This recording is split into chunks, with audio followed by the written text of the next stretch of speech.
రాష్ట్ర ప్రభుత్వం ప్రవేశపెట్టిన బడ్జెట్ అన్ని వర్గాలకు న్యాయం చేసే విధంగా ఉందని, ఇది ప్రజా బడ్జెట్ అని కాంగ్రెస్ ఎమ్మెల్యే రామ్మోహన్ రెడ్డి అన్నారు. గత ప్రభుత్వం బడ్జెట్లో కేవలం కేటాయింపులతో సర్దిపెట్టిందని అన్నారు. రాష్ట్రంలో కేసీఆర్ ప్రతిపక్ష నేతగా వ్యవహరిస్తున్న తీరును ప్రజలు గమనిస్తున్నారని, రాబోతున్న పార్లమెంట్ ఎన్నికల్లో బీఆర్ఎస్ పార్టీకి ఒక్క సీటు కూడా రాదంటున్న పరిగి ఎమ్మెల్యే రామ్మోహన్ రెడ్డితో మా ప్రతినిధి Ramprasad face to face. Telangana రాష్ట్రంలో కాంగ్రెస్ ప్రభుత్వం నేతృత్వంలో అయితే ఈరోజు శాసనసభలో 2024-2025 సంవత్సరానికి సంబంధించి అయితే ఆర్థిక బడ్జెట్ను రాష్ట్ర ఆర్థిక శాఖ మంత్రి బట్టి విక్రమార్క ప్రకటించడం జరిగింది. ముఖ్యంగా మనం చూసినట్లయితే తెలంగాణ రాష్ట్ర వ్యాప్తంగా కూడా మనం చూడవచ్చు 2,75,891,091 కోట్ల రూపాయల నిధులను అయితే దానికి సంబంధించినటువంటి ఆర్థిక బడ్జెట్ను అయితే ప్రవేశపెట్టడం జరిగింది. దీనికి సంబంధించి మనతో మాట్లాడేందుకు పరిగి ఎమ్మెల్యే రామ్మోహన్ రెడ్డి ఉన్నారు. వారిని అడిగి మరణలు చేసుకుందాం. అన్న నమస్తే, చెప్పండి, ఈరోజు బడ్జెట్ అయితే ఏ విధంగా ఉందని మీరు అనుకుంటా ఉన్నారు? చాలా సంతోషంగా ఉంది. ఎందుకంటే మేము పేద ప్రజలకు ఎన్నికల ప్రచారంలో భాగంగా 6 గ్యారంటీ పథకాల గురించి ప్రచారం చేసినాం, మేనిఫెస్టోలో పెట్టినాం. మేము ఇచ్చినటువంటి మాటల్ని, మేము పెట్టినటువంటి మేనిఫెస్టోని ప్రతిబంధించే విధంగా మా గౌరవ ముఖ్యమంత్రి రేవంత్ రెడ్డి గారి దార్శనికతతో బట్టి విక్రమార్క గారు ఉప ముఖ్యమంత్రి ఆర్థిక శాఖ మంత్రులు ఈరోజు శాసనసభలో 2,75,891 కోట్ల రూపాయల బడ్జెట్ని ప్రవేశపెట్టిర్రు. దీంట్లో 6 గ్యారెంటీలకు 53,196 కోట్ల రూపాయలు కేటాయించారు. అంటే మేము ఇచ్చే హామీల దిశగా 4 పథకాలు ఆల్రెడీ అమలవుతున్నాయి. మీకు తెలుసు, కాంగ్రెస్ గవర్నమెంట్ రాగానే మేము మహిళలకు సమాజంలో సగభాగం వాళ్ళకు ఆర్టీసీ బస్సులో ఉచిత ప్రయాణం కల్పించినాం. రాజీవ్ గాంధీ ఆరోగ్యశ్రీ అని పేదవాళ్ళ గుండె లాగొద్దని మేము 10 లక్షల రూపాయల వరకు ఈ యొక్క పథకాన్ని కార్పొరేట్ ఆసుపత్రుల్లో సైతం పెంచినాం. అదేవిధంగా గ్యాస్ సిలిండర్ 500 రూపాయలకే పేద వర్గాల వాళ్ళు ఎవరైతే దరఖాస్తు చేసుకున్నారో వాళ్ళందరూ కూడా ఇస్తున్నాం. అదే కాకుండా 200 యూనిట్ల వరకు కరెంటు ఉచితంగా ఇవ్వడానికి ఎవరైతే దరఖాస్తు చేసారో వాళ్ళ ఇంటింటికి ఈరోజు లైన్మెన్లు, అసిస్టెంట్ ఇంజనీర్లు, కరెంట్ అధికారులు ప్రతి గ్రామంలో కూడా తాండాల్లో కూడా వెళ్ళి వివరాలు సేకరిస్తున్నారు. కాబట్టి మేము ఆ దిశగా ప్రయత్నం చేస్తున్నాం అన్న విషయాన్ని మీకు అందరు కూడా సంతోషంగా తెలియజేస్తూ, ఇంకా ఇండ్లు కట్టిస్తాం.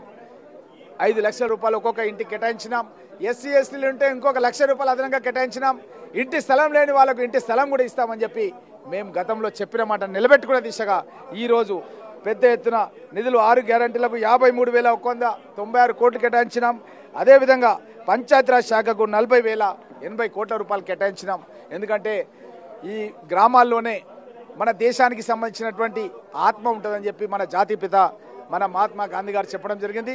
పల్లెలు అభివృద్ధి చెందితేనే నిజంగా మన దేశం అభివృద్ధి చెందినట్టు అని చెప్పి చెప్పడం జరిగింది. కాబట్టి తప్పకుండా పల్లెల్లో ఉన్నటువంటి వసతులు, రోడ్లు కావచ్చు, డ్రింకింగ్ వాటర్ కావచ్చు. ఎందుకంటే గత కాంగ్రెస్ ప్రభుత్వంలో సర్పంచులు, ఎంపీటీసీలు గ్రామాల్లో ఒక పేరు గురించి, ప్రతిష్ట గురించి వాళ్ళ సొంత ఆస్తులను సైతం తనఖా పెట్టి అప్పులు చేసి వాళ్ళు వేసినటువంటి రోడ్లకు పేమెంట్ ఇవ్వలేదు. సర్పంచుల సొంటిది ఆత్మహత్యలు చేసుకున్నారు గ్రామాల్లో. కాబట్టి మా ముఖ్యమంత్రి గారు రాగానే ప్రతి నియోజకవర్గానికి దగ్గర 20 కోట్ల రూపాయల వరకు ఇచ్చిండ్రు. ఇప్పుడు ప్రతి నియోజకవర్గం లోపల సీసీ రోడ్లు, డ్రైన్లు వర్కులు పెద్ద ఎత్తున జరుగుతున్నాయన్న విషయాన్ని కూడా సంతోషంగా. అదేవిధంగా మనం చూస్తే ఈ రోజు బడ్జెట్లో మనం చూడవచ్చు, మహబూబ్ నగర్లో ఉన్నటువంటి పెండింగ్ ప్రాజెక్టులు ఏవైనా వాటికి నిధులు కేటాయించడం జరిగింది. తద్వారా ఏ విధమైన అభివృద్ధి చెందబోతా ఉంది? 90% పనులు, 80% పనులు అయితే పూర్తయినాయో, సాగునీటి ప్రాజెక్టులు త్వరితగతిన పూర్తి చేసే ప్రాజెక్టులు అయితే ఉన్నాయో మహబూబ్ నగర్ ప్రాంతంలో కానీ ఇంకా రాష్ట్రంలో ఎక్కడ కానీ వాటిని వెంటనే పూర్తి చేసే విధంగా ప్రభుత్వం నిర్ణయం తీసుకుని ఇంకా దీర్ఘకాలికంగా పూర్తయ్యే ప్రాజెక్టులకు ఇంకా మునుముందు ఆలోచన చేసి తీసుకునే దిశగా నిర్ణయం చేయడం జరిగింది. అదేవిధంగా ఎమ్మెల్యేలకు ప్రత్యేక నిధులు కేటాయిస్తామంటే పురపాలకకు సంబంధించినటువంటి అభివృద్ధి ఏదైతే ఉందో ప్లానింగ్కి సంబంధించి దీన్ని ఏ విధంగా చూడవచ్చు, ఎట్లా అభివృద్ధి చేయవచ్చు? గత బీఆర్ఎస్ ప్రభుత్వం లోపల కేవలం అరకొర నిధులు కేటాయించడం ఎమ్మెల్యేలకు, దానికి కూడా డబ్బులు రిలీజ్ చేయకపోవడం, కేవలం పేపర్ల మీదనే రిలీజ్ చేశారు, నిజంగా రిలీజ్ చేయలేదు. కానీ ఈరోజు కాంగ్రెస్ ప్రభుత్వం ప్రతి ఎమ్మెల్యేకు 10 కోట్ల రూపాయల నిధులు కేటాయించారు. ఇంకా వేరియస్ డిపార్ట్మెంట్స్ నుంచి కూడా దగ్గర 10 కోట్ల రూపాయల నిధులు వచ్చినాయి. 20 కోట్ల రూపాయలతో ప్రతి ఎమ్మెల్యే కూడా నియోజకవర్గం లోపల ప్రతి పల్లెకు కూడా ఒక 10 లక్షలు 20 లక్షలు పెట్టి అక్కడ రోడ్లు వేయడం కానీ, డ్రింకింగ్ వాటర్ కానీ, పాఠశాలలో టాయిలెట్స్ కానీ ఏమన్నా కార్యక్రమాలు చేయడానికి కూడా ఈరోజు ఎమ్మెల్యేలకు అవకాశం దొరికింది. రైట్, మనం చూస్తే ప్రధాన ప్రతిపక్ష నాయకుడుగా ఉన్నటువంటి కేసీఆర్ ఈరోజు బడ్జెట్ సమావేశానికి హాజరవుతున్న నేపథ్యంలో ఈరోజు కూడా గైర్హాజరవడం, దీన్ని మీరు ఏ విధంగా చూస్తారు? శాసనసభలో ముఖ్యమంత్రి సభానాయకుడు అయితే ప్రతిపక్ష నాయకుడు కూడా చాలా ముఖ్యమైనటువంటి పాత్ర. దాంట్లో పెద్ద ఎత్తున అనుభవం ఉండి 80,000 పుస్తకాలు చదివినా అని ఎన్నో సందర్భాలు చెప్పినటువంటి ప్రతిపక్ష నాయకుడు చంద్రశేఖరరావు గారు శాసనసభలో లేకపోవడం అన్నది చాలా బాధాకరం. ఎందుకంటే ఎంతోమంది యువ శాసనసభ్యులు ఉన్నారు, మొట్టమొదటిసారిగా గెలిచి శాసనసభకు వచ్చిన వాళ్ళు ఉన్నారు. ప్రతిపక్ష నాయకుడు ఏ విధంగా మాట్లాడతాడు, ప్రతిపక్ష నాయకుడు ఏ విధమైన సలహాలు ఇస్తాడు రాష్ట్ర పురోగతి గురించి అని వినాలని చాలా ఆలోచనలు చేస్తున్న వాళ్ళు ఉన్నారు.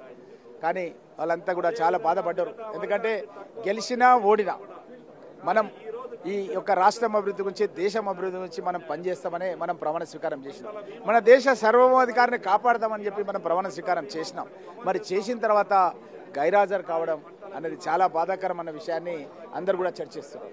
అదేవిధంగా చూస్తే ఈ బడ్జెట్ సమావేశాలకైతే హాజరవన్నటువంటి కేసీఆర్ అయితే నల్గొండలో సభ ఏర్పాట్లు అంటే ఎంపీ ఎలక్షన్స్, లోక్సభ ఎన్నికలకైతే సన్నాహం చేస్తున్నాడు.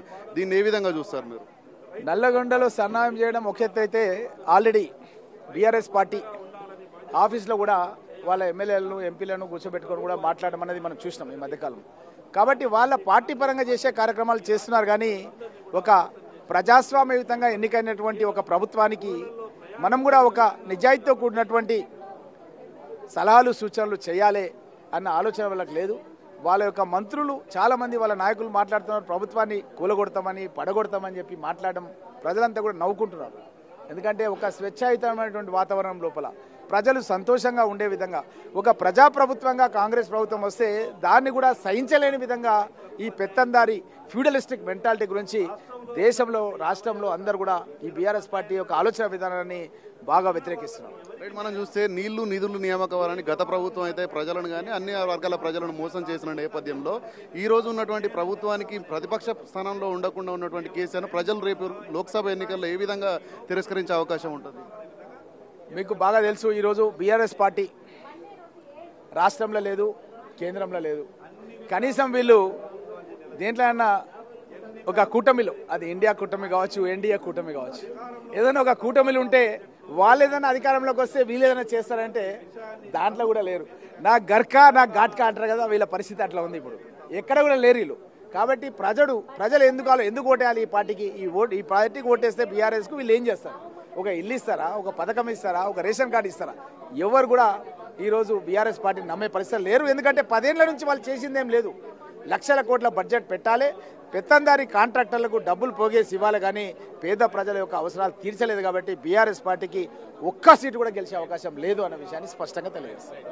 రైట్, మనం చూసినట్లయితే తెలంగాణ రాష్ట్రంలో ఈరోజు బడ్జెట్ ప్రవేశపెట్టినటువంటి సమయంలో అయితే ప్రధాన ప్రతిపక్ష నాయకుడుగా కేసీఆర్ తనకున్నటువంటి అధికారాన్ని కానీ తనకున్నటువంటి బాధ్యతను కానీ విస్మయించి రాకపోవడం ప్రజలు గమనిస్తూ ఉన్నారని చెప్పేసి అయితే మనతో రామ్మోహన్ రెడ్డి అంటున్నారు. ముఖ్యంగా రానున్న రోజుల్లో అయితే తెలంగాణ రాష్ట్రంలో ప్రకటించినటువంటి బడ్జెట్ ఏదైతే ఉందో ప్రజలకు పూర్తి స్థాయిలో అమలు చేసి అదేవిధంగా తద్వారా తెలంగాణ రాష్ట్ర అభివృద్ధికి అయితే ఇక్కడ కృషి చేస్తామని రాష్ట్ర ప్రభుత్వం, అదేవిధంగా రేవంత్ రెడ్డి సర్కార్ కృషి చేయనుందని చెప్పేసి మనతో రామ్మోహన్ రెడ్డి అన్నారు. కెమెరామెన్ శంకర్ రావుతో రామ్ ప్రసాద్, బిగ్ టీవీ, హైదరాబాద్.